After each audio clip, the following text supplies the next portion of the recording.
Good evening, everyone. Thank you so much for joining us here today, this evening. We know it's the last session, but I can promise you we have an excellent panel and it's going to be very interesting to hear more from them.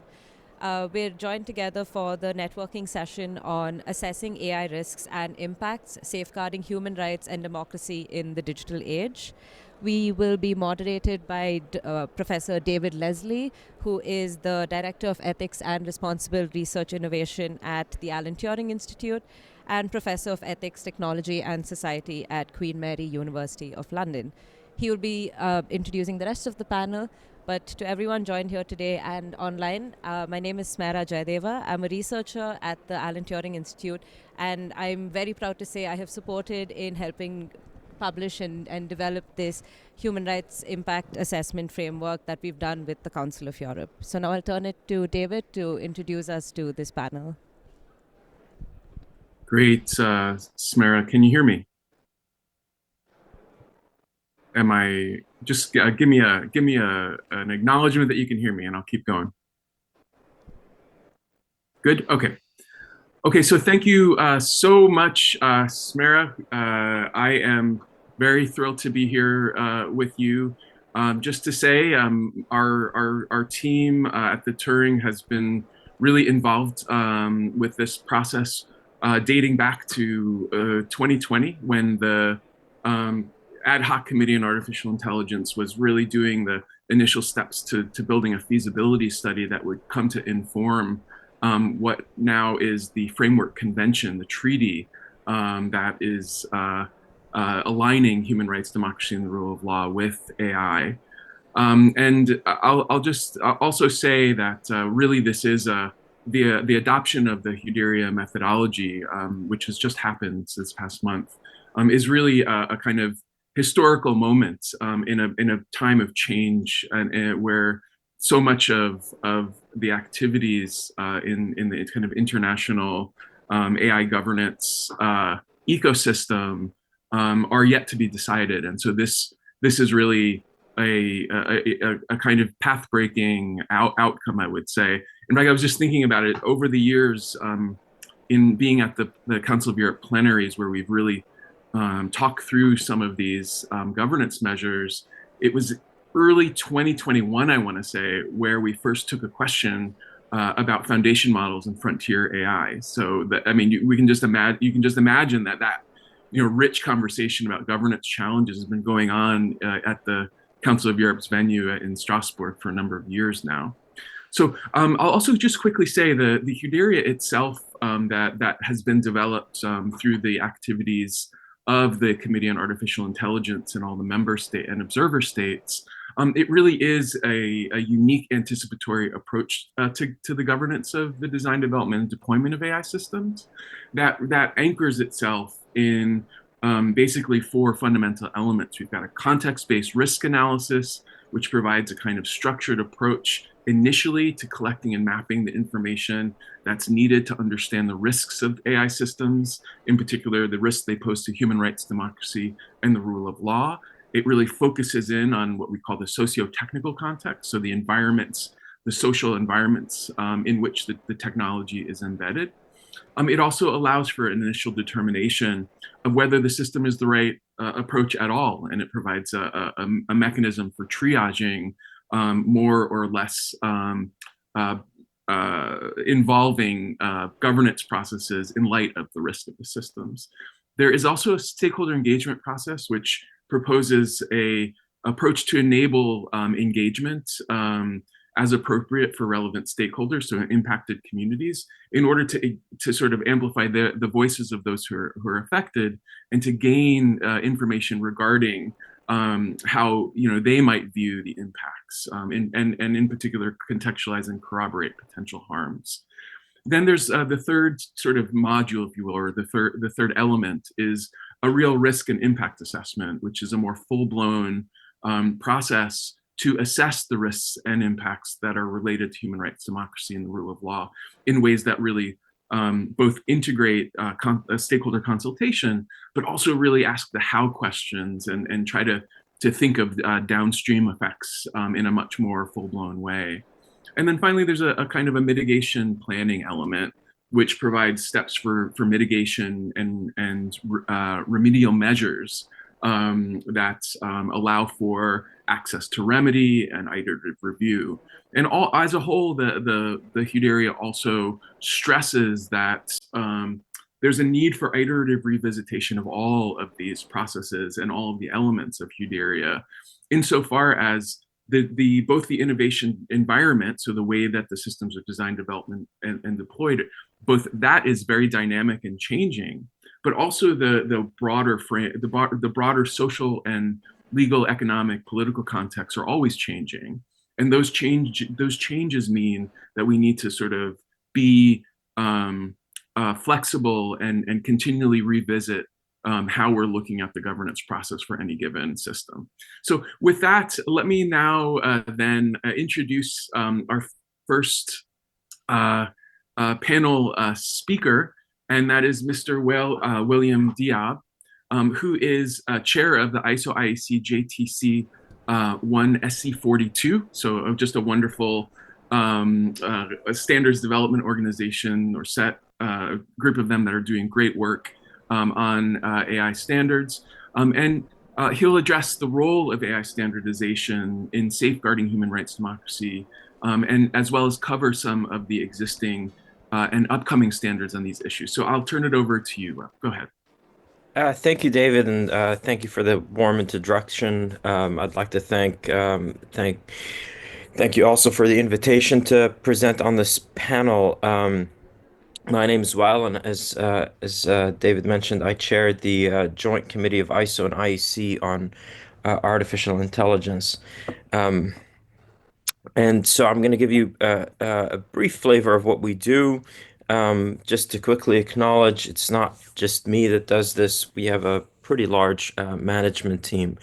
And we'll make all of these slides available, but in the interest of time, I'm going to just jump into just what it is that we do. And so we take a look at the full ecosystem when it comes to AI. We start by looking at some of these non-technical trends and requirements, whether it's application domains, regulatory policy, or what's perhaps most relevant here is emerging societal requirements.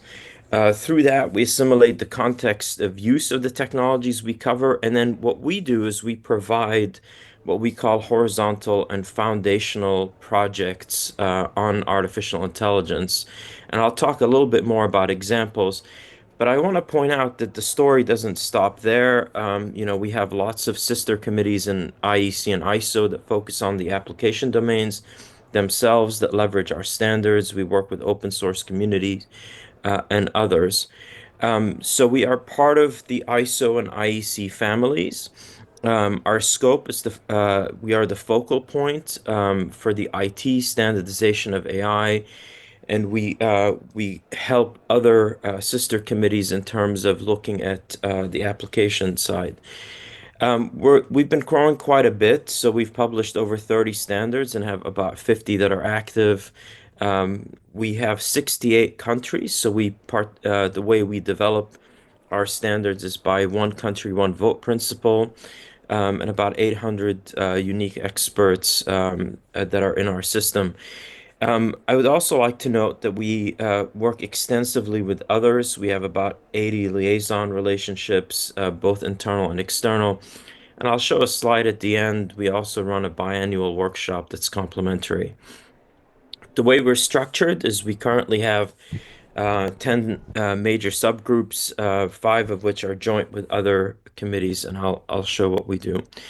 So the first thing that's important about understanding AI and being able to work with different stakeholders that have different needs is to have some foundational standards. And this area covers um, everything from common terminology and concepts. And by the way, that is a freely available standard that we do to a framework using AI. A lot of the work in this area has also been around enabling what we call certification and third-party audit of AI systems. So we believe that it's important to enable enable this to ensure that we have broad, responsible adoption of AI.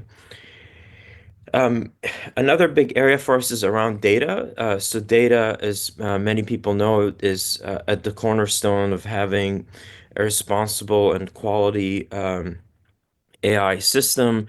This original work started by looking at big data, and we completed all those projects, and then we expanded the scope to look at anything related to data and AI. And so we're in the process of publishing a six-part multi-series. The first three have been published, and the next three should be published in this coming year around data quality for analytics in the AI space. Some of the more recent work is around synthetic data and data profiles for AI. Trustworthiness, which is very relevant to the topic at hand, as well as enabling responsible systems. It's probably our largest area of work. It's a bit, the slide is a bit of, it's a bit of an eye chart to try and read. And the reason is that the way we look at AI systems is we start from the fact that they are IT systems themselves, and yet with some differences from a traditional IT system, for example, in terms of the learning. And so what this allows us to do is to build on the large portfolio of standards that IEC and ISO have developed, and then extend that for the areas that are specific to AI. So one example of the work here is our AI risk management framework. This was built on the ISO 31000 series as an implementation specific to AI.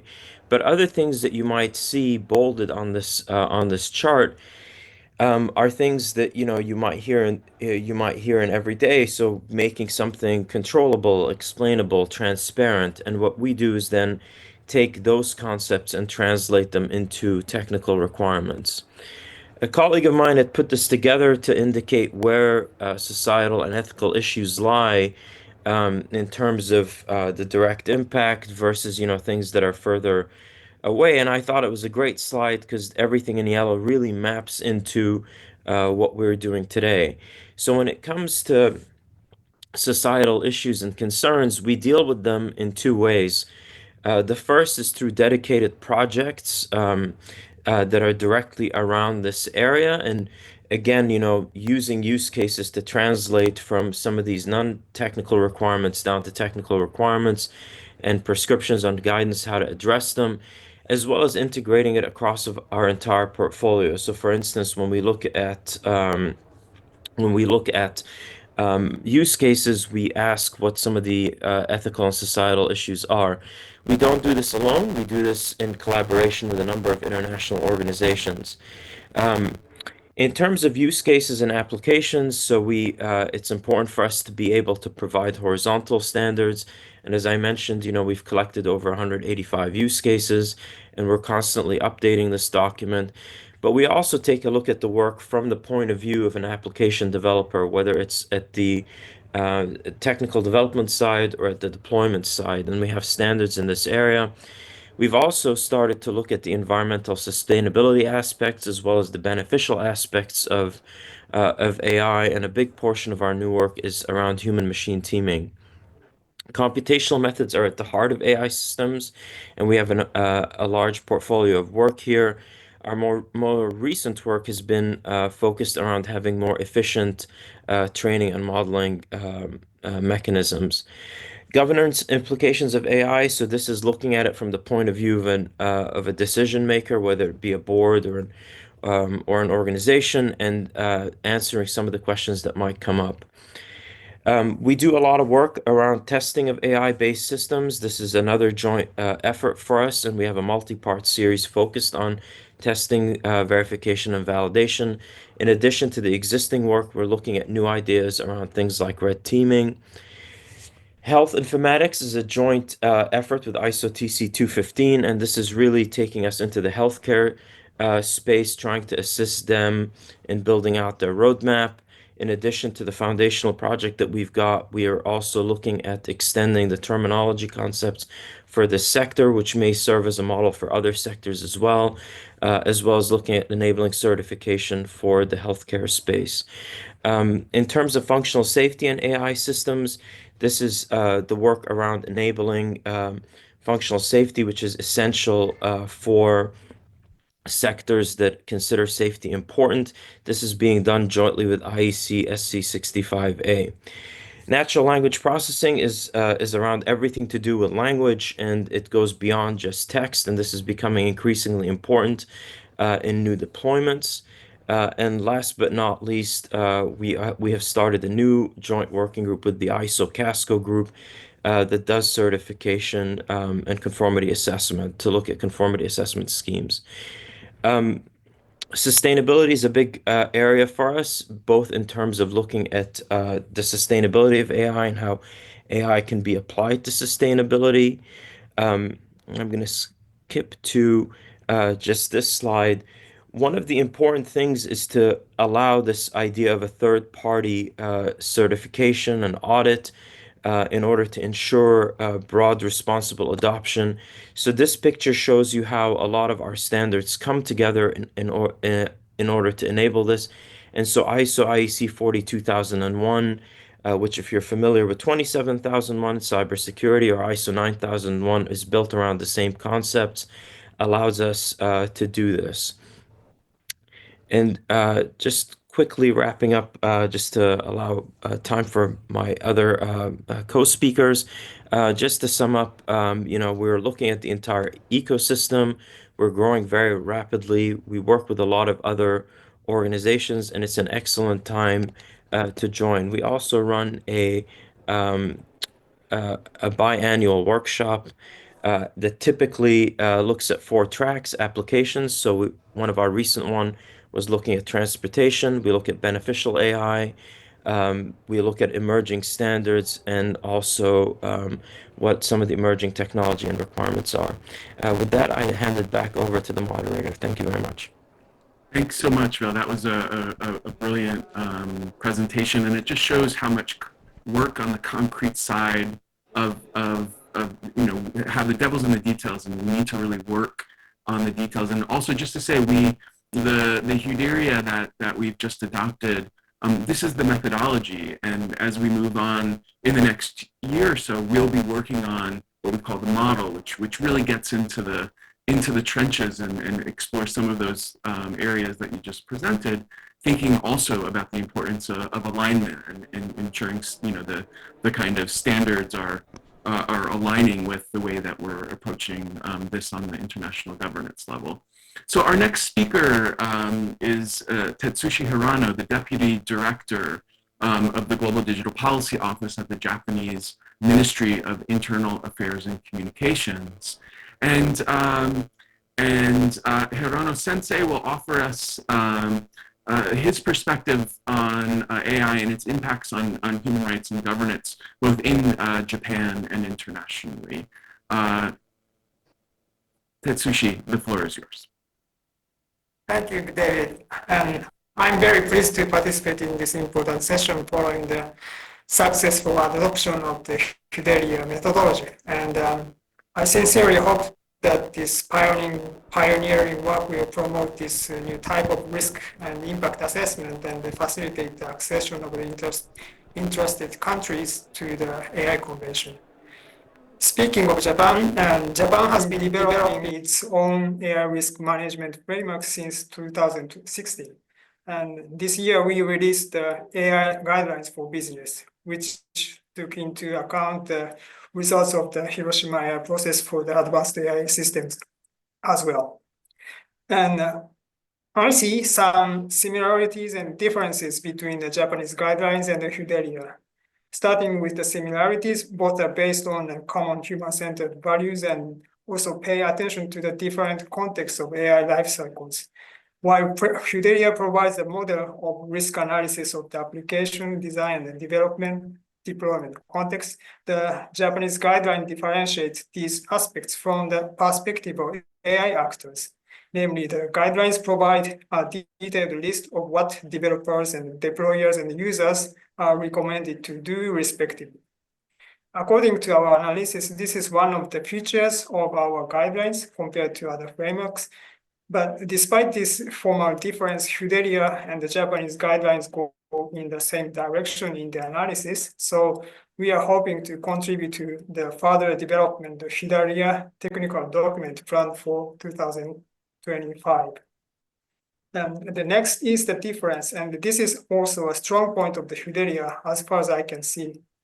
And the Fidelia offers a detailed analysis of right holders and effects on them. And some experts, some Japanese experts evaluate COBRA very highly, especially in view of the COBRA, which can deal as a threshold mechanism. And it also provides a step-by-step analysis of stakeholder involvement. And I have to admit that the stakeholder involvement process presented there is demanding if some of the steps are to be implemented precisely, but this can serve as a kind of benchmark for continuous developing. And the Japanese government is currently working on a future framework for domestic AI regulations, and I'm sure that Fidelia will be one of the key important documents to look at, especially when developing public procurement rules, for example, where the protection of the citizens' rights is at the core of the issue. I would also like to mention interoperability, a document of which is also planned for 2025. As we all know, there are many AI risk management frameworks under development. And for example, the reporting framework based on the Hiroshima AI Process Code of Conduct or EU AI Act itself has 3 different types of risk management framework, and to name but a few.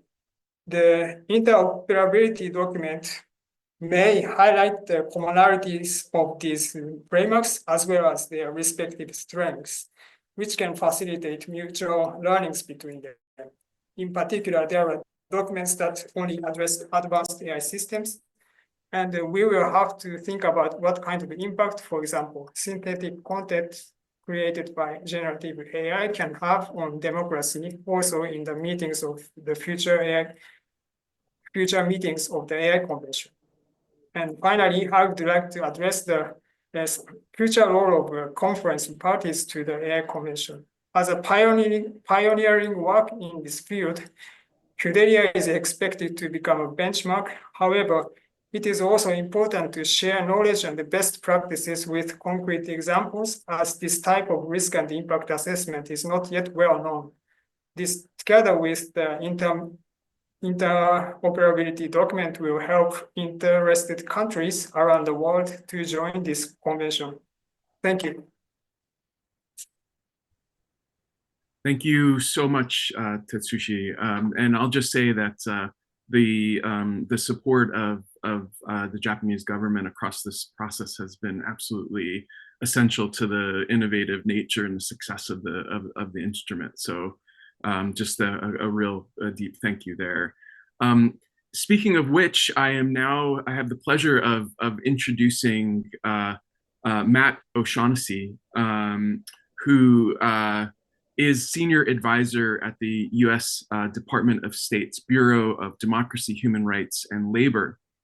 And I'll just say that, you know, the past few years have really marked major strides, one might even say quantum leaps, in these approaches that the US has developed, for instance, in AI risk management and governance, with key initiatives like NIST AI Risk Management Framework, or the recent White House Office of Management and Budget Memorandum on Advancing Governance, Innovation, and Risk Management for agency use of artificial intelligence. So there's been a lot of really excellent work coming out of the public sector in the US. And so, Matt, I wanted to really ask you if you could talk a little bit more about these kind of national initiatives and speak a bit about how they reflect and contribute to emerging global frameworks and shared principles for AI development and use.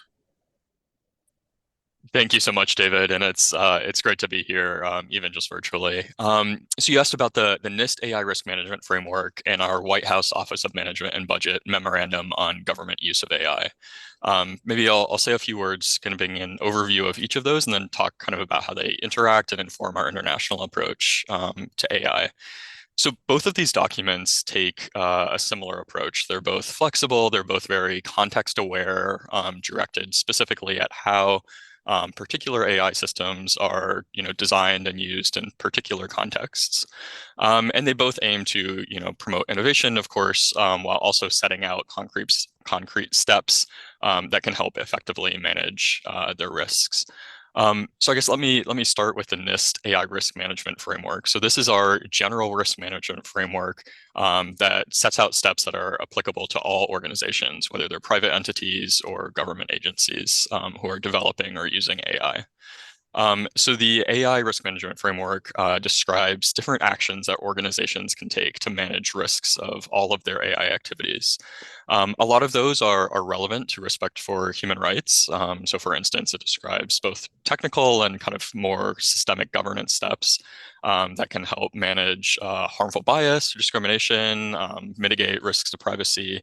But it also describes a lot of more general actions, things like how to establish processes for documenting the outcomes of AI systems, processes for deciding whether an AI system should be commissioned or deployed in the first place, or policies or procedures that improve accountability, or kind of increase knowledge about the risks and impacts the application of that AI system has. So a lot of these governance-oriented actions address many of the concepts that are set out in the Council of Europe AI Convention, and they help lay the groundwork for organizations to better consider the risks to human rights that their AI activities pose, and also address and mitigate them. As I mentioned before, the risk management framework is really designed to be applied in a flexible and context-aware manner. And that's really important. It helps ensure that the risk management steps are both well-tailored and proportionate to the specific context of use, but also that they're effective and that they effectively target the most salient risks that are posed by a particular system in the particular context of its use. David, in your introduction, you mentioned the importance of the Hood area taking a socio-technical approach, considering both the social context that an AI system is developed in, it's deployed in, and that's really core to the NIST risk management framework, and I think really important to making sure that AI risk management more generally is effective and effectively targets the most important risks. The risk management framework sets out a lot of these kind of general steps that organizations can take to manage various risks. But as I said before, it's most effective when it's deployed in a very context-aware manner. And to do that more effectively, NIST has also supported the development of what it calls quote, profiles that describe how it can be used in specific sectors, for specific AI technologies, or for specific types of end-use organizations, whether it's like a government agency or a specific private sector entity. So one example of that the Department of State has developed is a risk management profile for AI and human rights. And that describes specific potential human rights impacts of AI systems. And that can help developers of AI systems better anticipate the specific human rights impacts that their AI systems could have, and help them tailor the actions that are described in their risk management framework to the specific impacts that their AI system could have. And this is also where tools like the Council of Europe's Hood area tool, the Human Rights, Democracy, Rule of Law Impact Assessment tool, can contribute and be most effective. So, a lot of the kind of key risk management steps that the Hood area sets out are similar to those in the NIST AI risk management framework. But the Hood area provides more detail on actions that are particularly relevant to human rights and democracy. Things like, engaging stakeholders to make sure that organizations are aware of the human rights impacts their technologies could have, or establishing mechanisms for remedy. So as Tetsushi mentioned, the detailed resources that will be negotiated and developed next year will be particularly helpful in kind of offering this insight for organizations who are applying risk management tools that already exist, but are looking for more detailed references or resources to help them specifically look at human rights impacts in contexts where those are particularly salient. Okay, so that's our NIST AI risk management framework, which again applies to kind of all organizations, and again is kind of a very flexible, context-oriented tool. You also asked about our White House Office of Management and Budget's Memorandum on Advancing Governance, Innovation, and Risk Management for Agency Use of AI. So this is the set of rules, binding rules for government agencies, covered government agencies that use AI. And it sets out similarly key risk management actions that government agencies who are developing or using AI systems must follow in their AI activities. So this memo was released in March of 2024. You can look it up online. It's M2410. And it was in fulfillment of the AI in Government Act of 2020. And even though it was developed by this administration, it builds on work that was started in the previous administration, such as a December 2020 executive order called Promoting the Use of Trustworthy AI in the Federal Government. So it sets out a lot of bipartisan priorities. This memo, again, kind of reflects our broader approach in the United States to AI governance. It's meant to be tailored to advance innovation, make sure that we're using AI in ways that benefit citizens and the public at large, but also make sure that we as the federal government are leading by example in managing and addressing the risks of AI. This guidance aligns with a lot of the provisions that were set out in the Council of Europe's AI Convention. I'll just give you a quick overview of some of those key aspects. So it establishes some AI governance structures in federal agencies like chief AI officers or governance boards that promote accountability, documentation, transparency. It sets out some key risk management practices, especially for AI systems that are determined to be what we call safety impacting or rights impacting. Those include steps for things like risk evaluation or assessments of the quality of an AI data set that's used for training or testing, ongoing testing and monitoring steps, training, oversight for human operators, assessments and mitigations of harmful bias, engagement for affected communities for rights impacting AI systems. So again, just kind of some key risk management steps that are mandated for government AI systems. And we see those as really instrumental for managing impacts on human rights. Things like AI systems that are used in law enforcement contexts or related to critical government services, determining whether someone is eligible for benefits or not. All of those things we would label as rights impacting and apply these, kind of key risk management steps that are set out in this memorandum. So those are kind of our two key domestic policies that set out AI risk management practices. And in terms of the international implications of these, both of them were informed by international best practices, looking to work done by other countries, international organizations. The NIST AI risk management framework had extensive international multi-stakeholder consultations. And it's in version 1.0 right now and is intended to be updated over the years. So there'll be kind of continuing conversation between these domestic efforts and best practices that are being set out and developed internationally.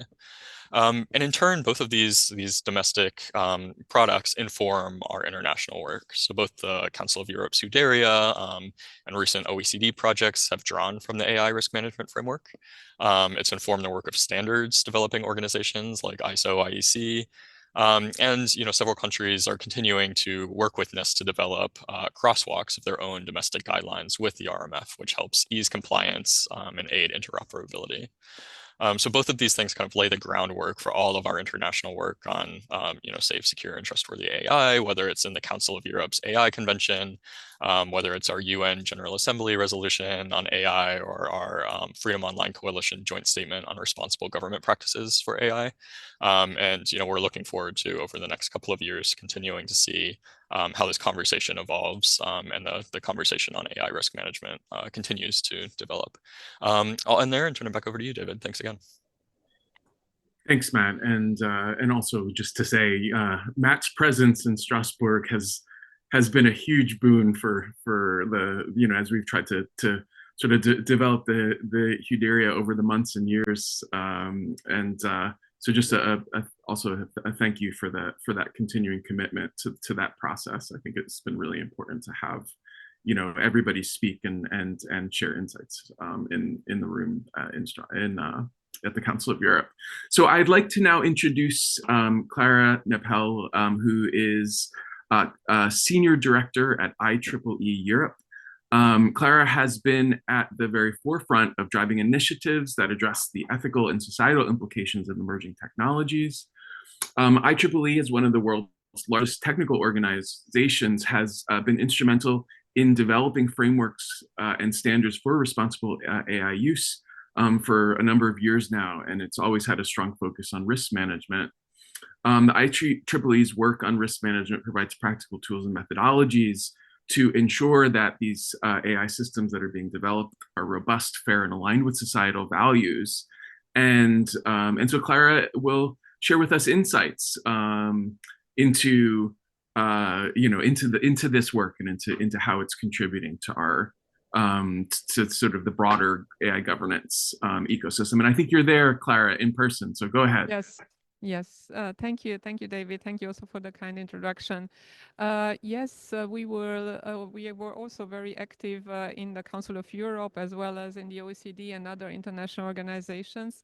And maybe one of the I think critical aspects here is that IEEE is not only a standard-setting organization but also an association, as you mentioned, of technologists all over the world. So that permits us to be quite early in identifying risks. And maybe this is also the reason why we were among the first to start working on what we called ethically aligned design in 2016, which permitted us to come up with some concrete instruments like standard certifications quite early. And what I would like to share with you now is really also some practical lessons learned, which I think is important when we are discussing about how to implement human rights in technical systems, AI systems. So first lesson learned is really that we need the time, and we need the stakeholders. We need even if we think that some of the concepts like transparency or fairness are already quite defined, you might be surprised. So I'm also co-chair of the OECD expert group on AI and privacy. And both, let's say, ecosystems have very clear understanding of what transparency means or what fairness means. But this is very different. For the privacy professionals, for instance, transparency is about the transparency of data collection. And on the AI expert side, it's really about how the let's say decisions of the systems are made understandable. So this is just one example. And so let's say one of our most used standards right now, IEEE 7000, took this time. So it took 5 years to being developed. In 2021, we had the standard published.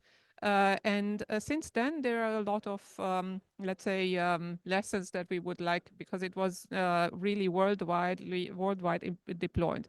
So for the second lesson that I would like to share with you is that we need skills. The skills that we need is not only the technology, the skills related to technology, but also to ethics. And we were investing in this also right from the beginning. We have not only systems certification, but also personal certification program.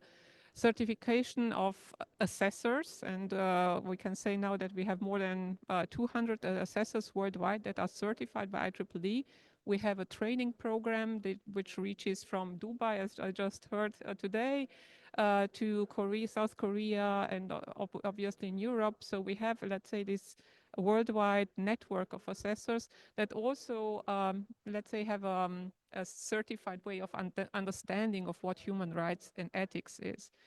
And third, and I think this is the most important one, is that once we have these standards, instruments, and we have the skills and the people that can implement it, we can build very strong ecosystems. And I think that without that, you are still working in isolation. You need these ecosystems. I can give you the example now in Austria, because the European office is based in Vienna. We have now, starting from the city of Vienna, so from public services, to data hubs in Tyrol, for instance, that are built on the basis of IEEE 7000.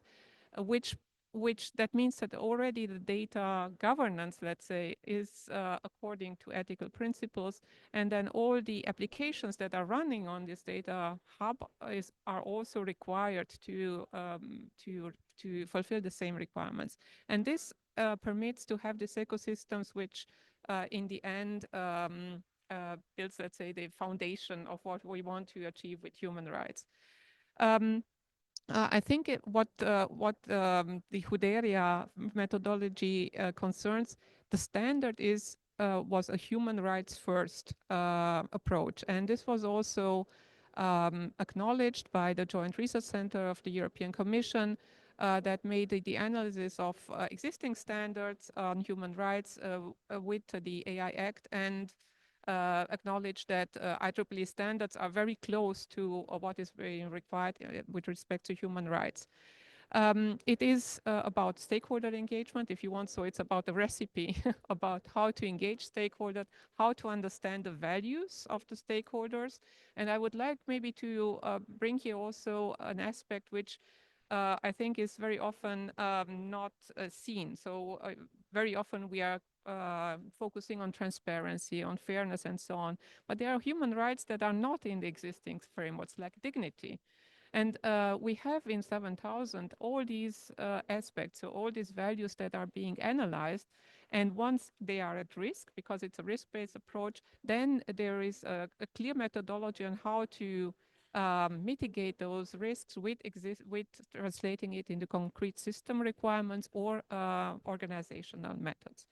So this is about the design phase, and this is complemented by certified, so a certification method, which is also looking to existing systems and assesses it along the different aspects of transparency, accountability, bias, and privacy.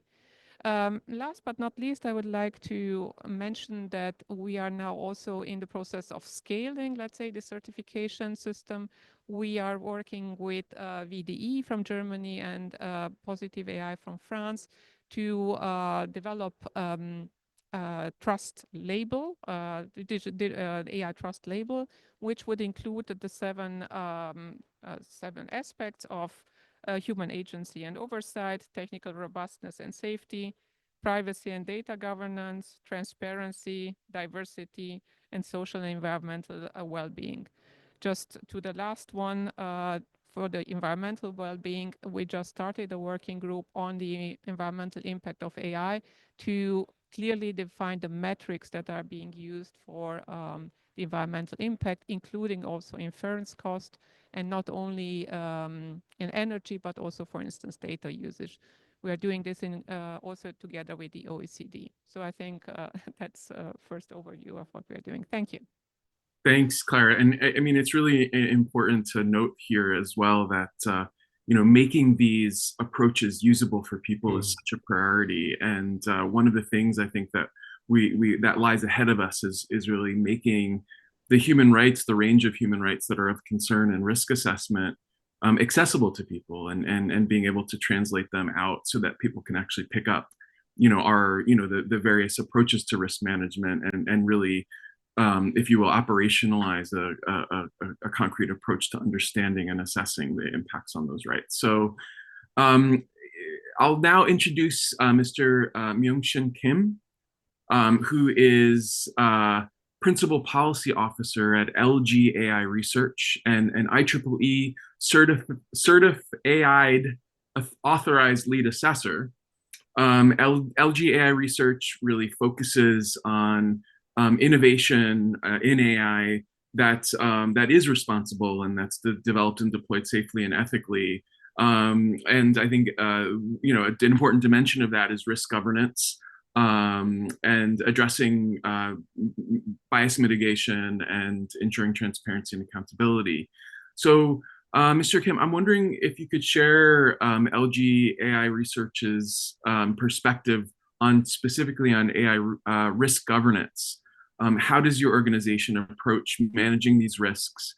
And what do you believe an ideal framework for AI risk governance should look like? Right. Thank you very much for inviting me to this meaningful discussion. Today, I will share how LGI research is translating our AI ethics principle into tangible action, focusing on AI risk governance. Let me begin with a brief introduction about LGI research.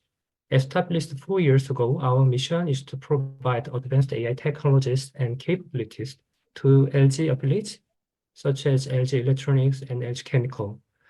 One of our landmark achievements is the development of EXA-1, a generative AI model capable of understanding and creating contents in both Korean and English.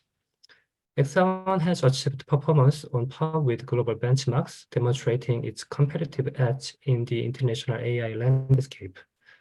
Just last week, we released EXA-1 3.5 as open source language model, contributing to the development of the AI research ecosystem.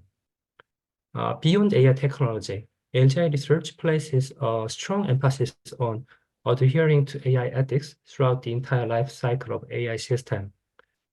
In August 2021, LG officially announced its AI ethics principles with 5 core values: humanity, fairness, safety, accountability, and transparency. But more important than principle is putting them into practice. So we employ 3 different strategic pillars to ensure adherence to AI ethics principles, namely governance, research, and engagement. Let me explain each in detail. First of all, we conduct an AI ethical impact assessment for every project to identify and address potential risks across the AI lifecycle. It consists of 3 steps. First, analyzing project characteristics, setting problem-solving priorities, and verifying result and documentation. When risks or problems are identified, we establish specific solutions and assign responsibilities to designated personnel and set deadlines for resolving the issues. The entire AI ethical impact assessment process and its outcome are automatically documented and attached to the final report when the project closes in our project management system. A unique aspect of our approach is the involvement of a cross-functional task force. This brings together researchers in charge of technology, business, and AI ethics, each contributing their specialized knowledge and diverse perspectives. From a human rights perspective, we pay special attention to some of the key questions during the AI ethical impact assessment. For example, we check if vulnerable groups are included among stakeholders affected, and if there is any possibility of intentional or unintentional misuse of the AI system by users. Additionally, we educate data workers about the Universal Declaration of Human Rights and the Sustainable Development Goals, providing guidelines to respect, protect, and promote human rights during data production or red teaming process. And as you know, generative AI model sometimes produce inaccurate information known as hallucination, which might lead to damage to someone's reputation due to misinformation. To address this issue, we have developed models, AI models that generate answers based on factual information and evidence. Additionally, we are continually researching unlearning techniques to selectively delete personal information that was unintentionally used during training process. And considering that AI is ultimately created by humans, I think it's also important to assess the level of AI ethics awareness and human rights sensitivity among our researchers. For this reason, every spring, LGI Research conducts an AI ethics awareness survey to assess and improve adherence to our AI ethics principles. I personally pleased to see that the gap between awareness and practice has narrowed this spring compared to last year. Additionally, we hold an AI ethics seminar bi-weekly to boost interest and participation in AI ethics among our researchers. And for AI ethics to take a root in our society, I believe citizens' AI literacy must improve. Additionally, if high-quality AI education is not evenly provided, existing economic and social disparities may widen. To address this issue, we provide customized AI education program to over 40,000 youth, college students, and workers annually for free. And all the curricula includes AI ethics to help citizens to grow mature user and also like critical watchdogs in the AI market. And our efforts are expanding beyond Korea to the global level. We are collaborating with UNESCO to develop online educational content for AI ethics, targeting researchers, developers, and policymakers. The final MOOC contents will be available for free worldwide by early 2026. Lastly, every January, we published a report compiling old outcomes and lessons learned from implementing our AI ethics principles. These reports illustrate how we are implementing not only just like our own AI ethics principle, but also UNESCO recommendation on the ethics of AI and South Korea's national AI ethics guidelines. We hope this can serve as a reference for other companies in their AI ethics implementation efforts. The following report is scheduled to be published at the end of January next month and will be available on our homepage. So if you have interest, please check. Thank you for your attention. Thanks so much for all that great information, Dr. Kim. Now, in the interest of time, I'm just going to go right to introducing Hiram Podar, who is a member of the policy research group at the Center for AI and Digital Policy, CAIDP, and is also executive director of Encode India. Now, in particular, CAIDP has been a vocal advocate for the development and implementation of strong governance frameworks that prioritize transparency, accountability, and fairness in the production and use of AI systems.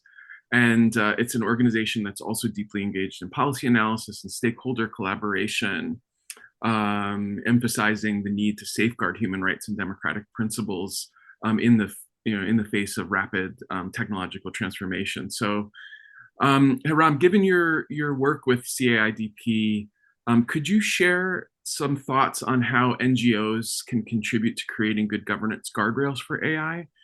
In particular, what do you see as the critical steps for ensuring that AI systems are designed and deployed in ways that uphold societal values and human rights? And you are there in the room, if I'm not mistaken. Yes, I am. I hope you can hear me. Yes. Yeah, thank you so much for the opportunity to speak.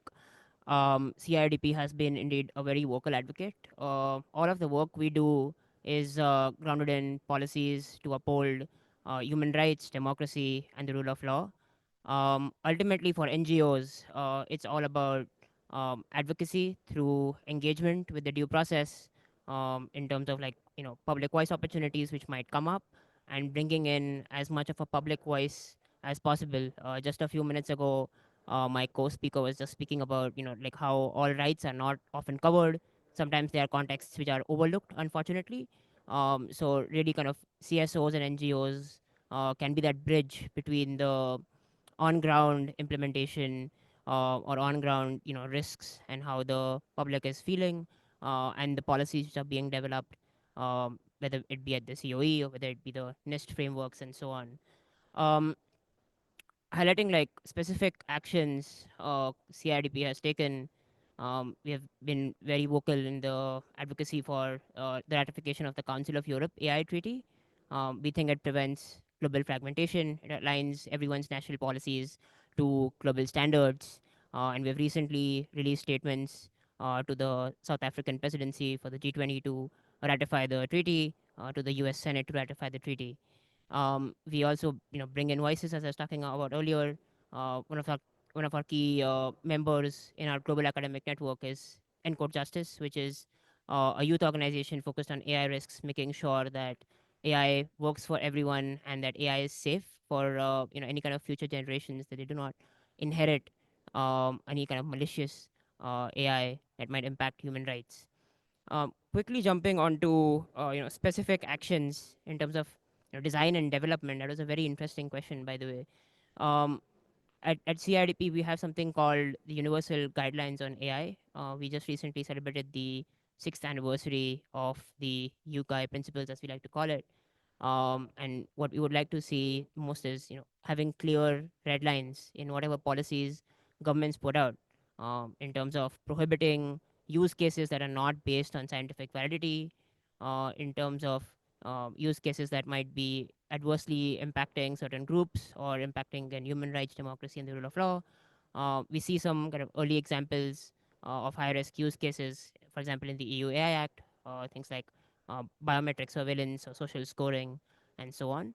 And what would be exciting to see is having ex ante impact assessments, having proper kind of transparency and explainability across the AI lifecycle from design to decommissioning. Ultimately, having whistleblower protections, we seeing uh, increasing kind of a race to developing better and better AI systems, and we find it very necessary, for there to be certain guardrails and certain whistleblower protections, so that people can speak their mind. Um, yeah, and just in specific use cases like autonomous weapon systems having termination obligations, which is another one of the cornerstones of our UGI principles. So having human oversight, we see constantly that a lot of states, so we release something called the Artificial Intelligence and Democratic Values Report on an annual basis, which is the world's most comprehensive coverage of like national AI policies, and we rank countries according to their metrics. And something we saw very interestingly was all countries have ratified the UNESCO recommendation on AI ethics, but countries are really slow in implementing them. And this also brings to light kind of like the global digital divide. A lot of the global south countries are particularly, playing catch up. Countries are not getting to, submit their readiness assessment methodologies to the UNESCO, which is our key indicator for implementation. So again, NGOs, coming back to the original question, have a role to play in terms of making sure that countries, companies, all the different sectors, they not only make these commitments, but they also, follow through with action, and action that is, meaningful, and not just rooted in words which might, have interpreting differences, um, and like actually having some sort of grounded principles or grounded metrics. Yeah, and I'll end this here. Thank you so much, Haram. That's really, really great to hear that this is a kind of multilateral. It needs to be a multilateral effort, and NGOs need to play a central role as we sense check and develop the governance instruments. So I'll just say that it's been amazing to hear about all of this innovative work that's been done in standards development organizations at the state level.